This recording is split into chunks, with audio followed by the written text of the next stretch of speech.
Continuamos en el programa hablando de la nostalgia.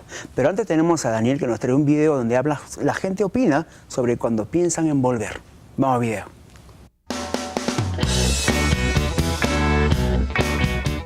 Muchos se han ido y aún no han regresado.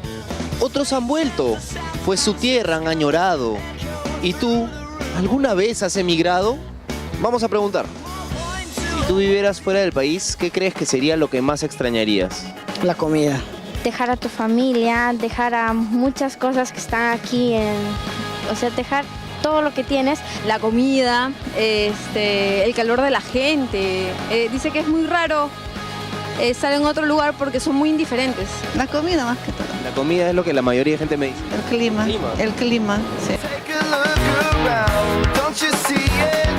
¿Qué tiene de positivo vivir fuera del país? Mucho. Te abres, conoces, te adelantas bastante. Las posibilidades de trabajo, ¿no? Mejor estabilidad laboral, ¿no?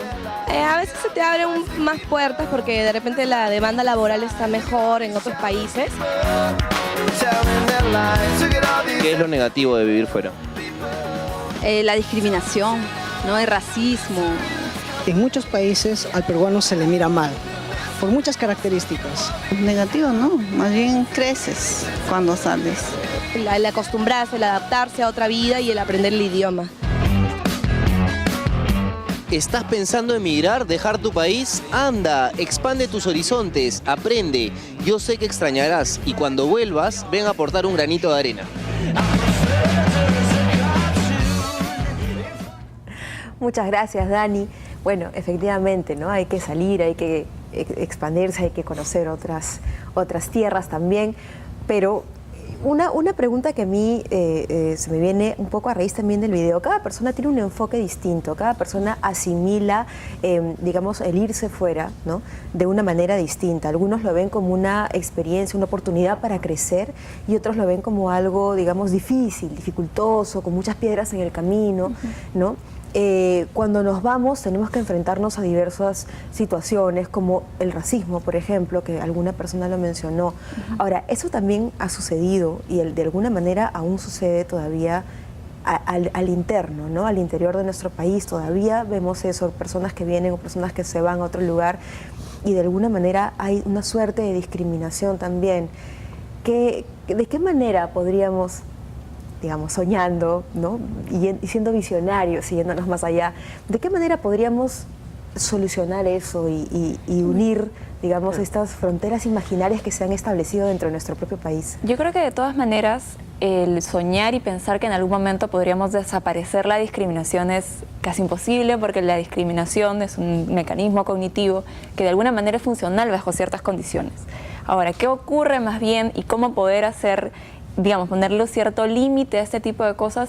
Depende mucho también de las variables personales, ¿no? La personalidad de cada uno que pueda tener y que haya podido desarrollar de alguna manera, puede tener de alguna manera impacto para que uno pueda ser más, digamos, tolerante, ¿no? A ciertas cosas. A las diferencias. Hacia las diferencias. De hecho, también, y es muy importante, el lugar hacia donde uno migra y cómo lo reciben a uno, tiene un impacto muy importante en el bienestar del migrante. El cómo es recibido, por ejemplo, los casos de discriminación tienen un impacto altísimo, sobre todo en los niveles de satisfacción con la vida. Pueden disminuir en caso de que uno no encuentre el espacio suficiente para poder interactuar con otras personas. De todas maneras, el poder sentirse discriminado es finalmente una de las, digamos, uno de los sentimientos más negativos que puede tener. Es la base de una depresión a la larga, ¿no? Podría dar el caso de una depresión en caso de que sea una cuestión incontrolable. Sobre todo si es que no hay este componente contenedor como lo es la familia o la pareja, ¿no? Porque hay personas que emigran a la nada. No es por estudios, no es por ningún, sino simplemente porque quieren ampliar sus horizontes y llegan a un espacio en el que no tienen problemas con el idioma, tienen problemas con la socialización, con la persona que se van a encontrar. Con los códigos, ¿no? Debe ser más complicado. Pero eso depende. Yo creo que efectivamente un emigrante peruano que sale fuera puede tener una serie de dificultades de adaptación de tipo netamente cognitivo. Digamos, no conoce el idioma, no tiene la experticia para trabajar, etcétera. Pero en una de esas, la sociedad a la cual llega puede ser en ciertos aspectos más tolerante que la sociedad peruana misma, si es que sigue cierto tipo de camino. Es algo que yo lo explicaría de la siguiente manera, ¿no? Nosotros tenemos una marca, una impronta hispánica muy fuerte que hace que el tipo de jerarquización étnica que ha habido en España durante siglos, en cierto modo se haya reproducido en el Perú desde la conquista. Gonzalo Portocarrero, profesor de la Católica, desarrolla muy bien este tema, a diferencia de otras sociedades en que la gente es mucho más tolerante, ¿no? Eso ocurría sobre todo en el Perú, dentro del Perú.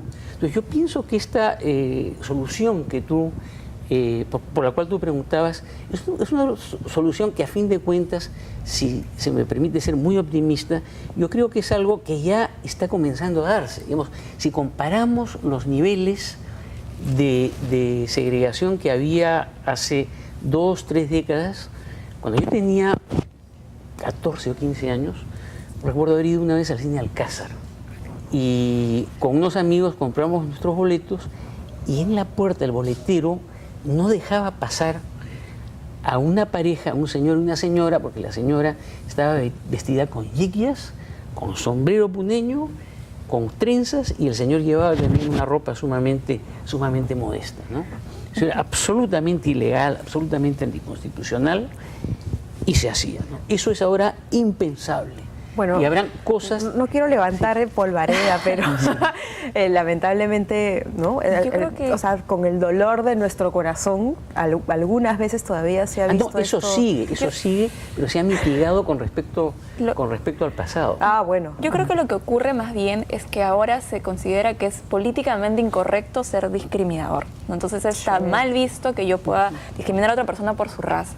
Sin embargo, aún no ocurre, es porque es una actitud implícita, no es algo que necesariamente va a pasar por algo socialmente aceptado. Si estoy en una situación en la que simplemente tengo que responder, no lo voy a pensar mucho y simplemente voy a responder de acuerdo a lo que siento que es correcto, que siento que es normal. Pero en ese tipo de casos, por ejemplo, Cintia, ¿no crees tú que es más bien, estamos hablando de una respuesta a nivel primario, a nivel básico, instintivo hasta cierto punto? Porque evidentemente esto tiene que ser pasado por todo un filtro de racionalidad y de ubicación, digamos, tiempo-espacio, ¿no? Claro. Y pasándolo una vez por todo eso no tiene ninguna validez, ningún asidero. Sí, pues, pero sucede, no podemos negarlo innegable. Sucede y eso es... Claro, eso persiste, pero si uno toma las cifras que hay y que hubo de matrimonios interregionales o interclasistas que hubo hace 30 años o 40 años con las que hay ahora, hay una diferencia. Ahora, que el país sigue siendo un país en donde hay jerarquías de tipo étnico, eso es cierto, ¿no? Eso es cierto, hay gente que se sigue callando, ¿no? Lo asume como tal. Y eso ocurre, por ejemplo, mucho y lo podemos ver cuando, por ejemplo, estamos manejando y se nos cruza una combi y lo primero que reacciona y responden cholo de tal por cual. Pero eso está mal, pues. Claro, pero mal porque se etiqueta. Es algo que aflora, ¿no? Y es una etiqueta totalmente errónea, ¿no? Exacto, aflora en un momento en el que más prima las emociones más allá que las razones, porque es una respuesta más automática. Entonces ahí de repente podemos entender de que no es necesariamente... Pero precisamente por eso estamos en Bien por Casa, en donde podemos aprender que hay ciertas cosas a las que no debemos recurrir, lugares comunes a los que ya no debemos recurrir, porque no tienen ningún asidero. Y expresiones también que no está bien. Etiquetar de X o tal cosa está totalmente errado. Lugares comunes me refiero a estas cosas que a veces salen sin pensar, ¿no? Que salen ya sea por expresión verbal o por accionar, incluso en pensamiento, ¿no? Es algo que se debe eliminar, erradicar así tan desde Pero desde ya tan estamos, adentro. ya estamos fuera del país. Estamos mucho tiempo fuera del país y de pronto ya empieza, como dicen, los primeros 3, 4 meses es una etapa en la que queremos conocer cómo es el puente. Yo lo vi por televisión, lo vi en un almanaque, lo vi en una postal, pero pasa esa etapa. Entonces viene, ya te conociste todo el país, ahora sí quiero a volver. toda la gente, todo tu barrio. Quiero volver, pero no puedo. De pronto pasa eso, quiero volver, pero no puedo. Claro. ¿Cómo manejamos ¿Cómo vivimos con eso? ¿Cómo manejo eso? De todas maneras, el poder apoyarme en alguien en el momento en el cual estoy, sobre todo flaqueando en este tipo de condiciones, la calidad de la red de soporte que yo puedo tener va a tener un impacto altísimo. generalmente se buscan ese tipo de relaciones, se busca ese tipo de encontrarse a alguien. Si uno está en Estados Unidos, simplemente te encuentras con alguien que habla español, claro, y es latino. Sientes filiación, ¿no? Exacto, hay como una necesidad de pertenencia a un grupo tan alta, y más aún en un momento en el cual estamos tan solos y hay esta sensación de soledad, en el que cualquier cosa pequeña que pueda hacerme conexión con otra persona que comparte mis raíces puede hacer como que un clic ahí y poder beneficiar apoyo, de alguna ¿no? manera ese tipo de... Ahora, los periodos de mayor soledad o de mayor aislamiento por lo general coinciden con los primeros meses, con los primeros tiempos. Hay otro tipo de situación que se presenta cuando el emigrante ya echó raíces y ya sea está conectado con la red peruana local, o bien se casó con una nativa del país al cual ha llegado y tiene familia. Entonces, cuando eso ocurre, ya uno comienza a ser un hombre de dos mundos, ¿no? En donde necesariamente el deseo de regresar puede ser seguido de un deseo de regresar al sitio del cual se salió y así estar en una especie de ping-pong, ¿no? Un hombre de dos mundos, y también, si hay hijos, también empiezan a tener como que dos lados. Dos ¿no? lados. Las segundas y terceras generaciones de la migración. Ahora, ¿qué sucede con estas personas? Y este es un caso ya terrible, que muchas veces han optado por salir fuera, ¿no? Se han ido a otro país para forjarse un futuro mejor, y por X motivos de papeles no pueden regresar y tienen que sobrellevar una experiencia tan fuerte como el fallecimiento de un ser querido, llámese padre, madre, hermanos, y no pueden regresar, ¿no? ¿Cómo pueden vivir estas personas? ¿De qué manera pueden, digamos, sobrellevar esta situación, vivir, digamos, con un enfoque positivo dentro de todo lo que pueden estar pasando, ¿no? De todas maneras, la respuesta que puede haber ante este tipo de hechos, definitivamente, por una cuestión que es normal, ante una situación de tal magnitud, puede ser vivir estos efectos negativos. También mucho depende levantarse, depende de la estrategia que pueda haber utilizado para acomodarse a esta nueva cultura. Hay diferentes estrategias. En psicología, la aculturación no es vista tanto como en la sociología, que se ve como algo que una cultura domina a otra. En la psicología más bien es el encuentro de estas dos culturas. Cuando hay más bien una estrategia de integrar ambas culturas, de no alejarme y de más bien tomar esa nueva cultura a la cual yo llego, conocerlas, las características de esta cultura y adaptarlas a mi nueva forma de ser, puede tener mayor éxito para poder sobrepasar esto, porque se supone que ya manejo los códigos sociales. Puedo tener amigos, puedo recurrir a alguien para poder ayudarme y decir, tengo un problema, no sé qué hacer. Pero también existe otro tipo de estrategias que puede ser más bien el rechazo hacia la cultura nueva, por ejemplo, o el rechazo hacia mi propia cultura también. Hay situaciones en las cuales más bien se asimila la nueva cultura y se niega la propia, y tenemos casos que ocurre mucho del migrante que se fue 2 meses a Argentina y terminó con el dejo y no entendemos qué pasó.